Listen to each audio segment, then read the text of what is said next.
주님께서 여러분과 함께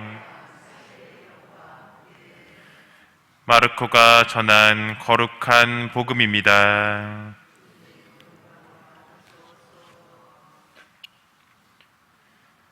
며칠 뒤에 예수님께서는 가파르나움으로 들어가셨다.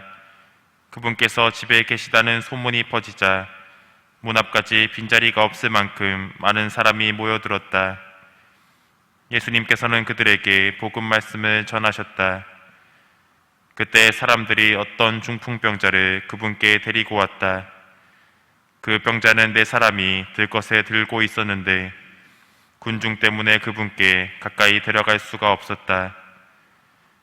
그래서 그분께서 계신 자리의 지붕을 벗기고 구멍을 내어 중풍병자가 누워있는 들것을 달아 내려보냈다. 예수님께서 그들의 믿음을 보시고 중풍병자에게 말씀하셨다. 얘야, 너는 죄를 용서받았다. 율법학자 몇 사람이 거기에 앉아있다가 마음속으로 의아하게 생각하였다. 이 자가 어떻게 저런 말을 할 수 있단 말인가?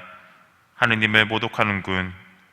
하느님 한 분 외에 누가 죄를 용서할 수 있단 말인가?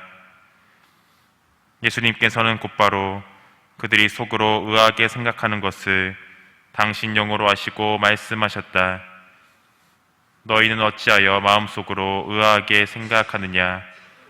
중풍병자에게 너는 죄를 용서받았다 하고 말하는 것과 일어나 내 들것을 가지고 걸어가라 하고 말하는 것 가운데에서 어느 쪽이 더 쉬우냐?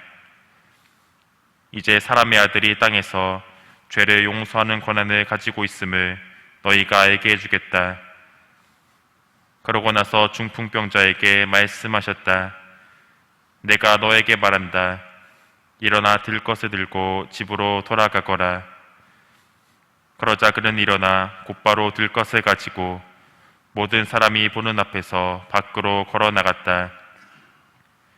이에 모든 사람이 크게 놀라 하느님을 찬양하며 말하였다. 이런 일은 일찍이 본 적이 없다.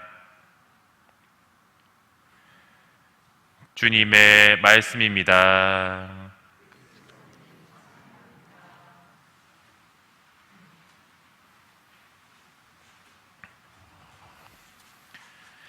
참 예수님, 중풍병자가 예수님을 만나도록 하기 위해 지붕을 벗겨내는 사람들을 보면 대단해 보입니다. 지붕까지 드러낸다는 것은 집을 완전히 부수겠다는 느낌을 받기 때문입니다. 그런데 그 당시 이스라엘의 집 구조를 보면 그렇게까지 어려운 일은 아니었습니다. 이스라엘은 비가 잘 오지 않고 건전기후에 속해 있는 지역이었습니다. 그리고 90% 이상이 돌로 된 집이었는데 지붕만큼은 그러하지 않았습니다. 지붕은 기둥으로 널찍하게 눕힌 다음에 그 위에 종려나무 가지와 갈대를 엮어서 기둥 위에 올려놓고 그 엮은 것들 위에 흙을 덮었습니다. 비가 많이 오지 않는 건조한 기후였기 때문에 가능한 구조였습니다. 또한 지붕까지 올라갈 수 있는 옥의 계단이 있었기에 지붕으로 쉽게 올라갈 수 있었습니다. 다시 오늘 복음 말씀으로 돌아오면 조금은 수고스러울 수 있어도 그 중풍병자를 예수님 앞에 데리고 간다는 건 그렇게 어려운 일은 아니었다는 것입니다. 이 예수님께서는 그 사람들의 믿음을 보시고 죄를 용서받았다라고 말씀하시며 구원을 베풀어 주십니다.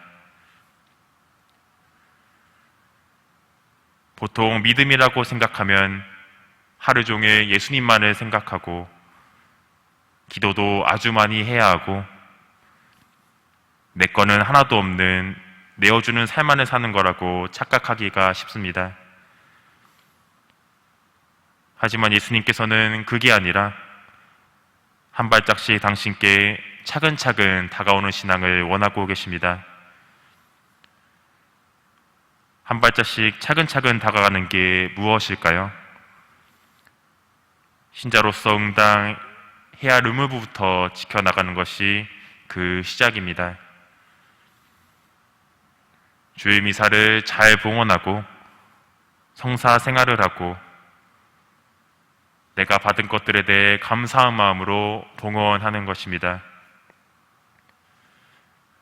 마지못해 하는 게 아닌 구원받을 확신을 가지고 말입니다.